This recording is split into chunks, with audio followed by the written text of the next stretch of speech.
Beginner musicians, especially on guitar, are sometimes overlooked. Those of us that play, sometimes we forget the place that we started from. This next video is to help the very beginner. I actually got a text from a former supervisor of mine who watches my videos, and he actually was inspired to purchase his own guitar. And he texted me this morning saying, I got my guitar, I unpacked it with all of these smiley faces, like he was so excited. And he says, now what? So he got the guitar.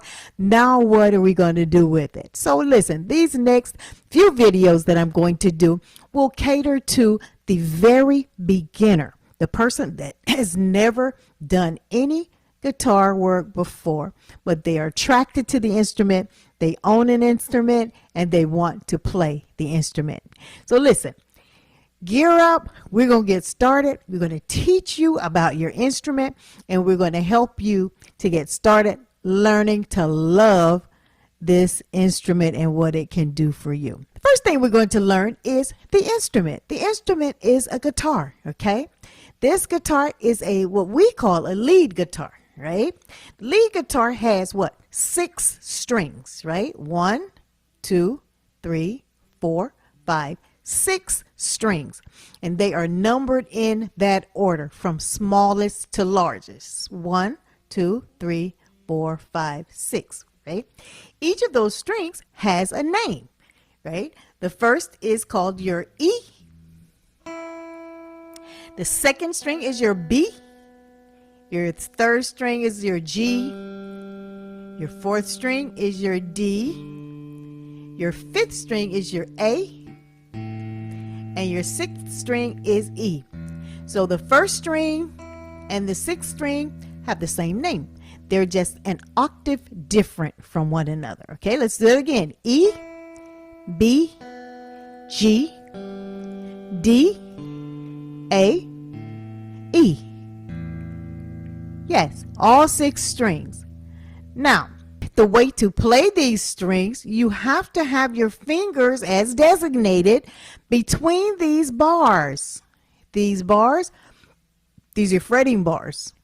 Okay? The sound does not come when you hit on the bar. You have to press strings or a string between the bars. These are your frets, F-R-E-T-S, your frets, okay? They too are numbered, okay? 1, 2, 3, 4, 5, 6, 7, 8, 9, 10, 11, 12. After you get to 12, it begins to repeat. That double zero, that double dot is your open. It's an octave higher. All of the strings open, they're the same here. And from here it begins to repeat. After fret 12, fret 13 becomes fret 1, same note. Fret 14, fret 2, same note. You hear this, the sound is the same, the octave different. Fret 15 is your G, and so forth up the neck, right? So there are 12 frets, right? Then you start to repeat. You may get up to 12 more, 24 on the guitar, all right? So now you know the names of your strings. You have 6 strings on the guitar. The space between these metal bars are called your frets, and that is where your notes come in, okay? That's how you make music, is by pressing the correct strings and the correct frets, and you get your melodies, okay? Now, let's talk about the makeup of the guitar. The guitar is made up of, it's kind of like a body, right? It's like a human being, right? This is considered the body of the instrument. This is considered the neck of the instrument. And this is considered the head of the instrument. So it's the head, the neck, and the body, just like you and I are made up, right? Included in the head are the tuners. These are the tuners. This is how you tune your strings, right? If your strings are not in tune, you are not going to make melody. You are not going to make music. You will be making noise, right? So we recommend that you get yourself a guitar tuner, clip it onto the head of your guitar, or you may get use your iPhone. I have an iPhone, and you have an app that you can download called Guitar Tuna, Tuna. And what it does, it shows you the string notes, the E, B, G, D, A, E, and you can tune your guitar to that. That way you know that you got a good starting point. Now, what are these things here? These 1, 2, 3 on my guitar, these are called your pickups. This is where your sound is generated from. Pickups, okay? This is a pickup. This is your bridge. You feed these strings through here and go up the neck. That's the bridge of the instrument. These knobs here are called volume and tone. Volume and tone. This is also a tone. The tone buttons will coincide with the pickups, right? You'll have one tone button will govern one pickup. The second tone will govern the other pickup. These are also different tones that you can get from the instrument. You find one that you're comfortable with, one that you like, and that's what you use to play through. And then if you find another one you like, you can switch. There are no rules with the tone. You choose your tone to become your signature. Okay, your electric guitar has an electric plug, right? You have to have a cable included here that goes through to either a box or through to an amplifier. And that amplifies the sound of your guitar, right? It makes it louder, or it makes it softer, or it makes it gives it some effect if you've got reverb on your amplifier, or you have any other kinds of effects on the amp.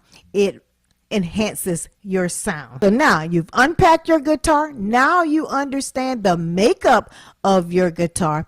That's a really good start. Okay, now you're ready now to start applying hands. Okay, listen, your left hand, if you're a right-handed guitar player, your left hand is called your fretting hand. Okay, that's the one that holds down the notes and allows you to make different sounds with the guitar. Your right hand is called your rhythm hand. Okay, that right hand is what keeps the rhythm.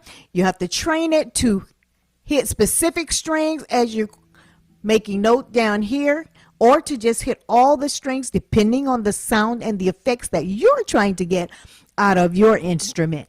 Okay, now I was asked at one time, how do I remember the names of those notes? Okay, some people just find it difficult, and it's okay. We all start somewhere, right? So we said there were E, B, G, D, A, E.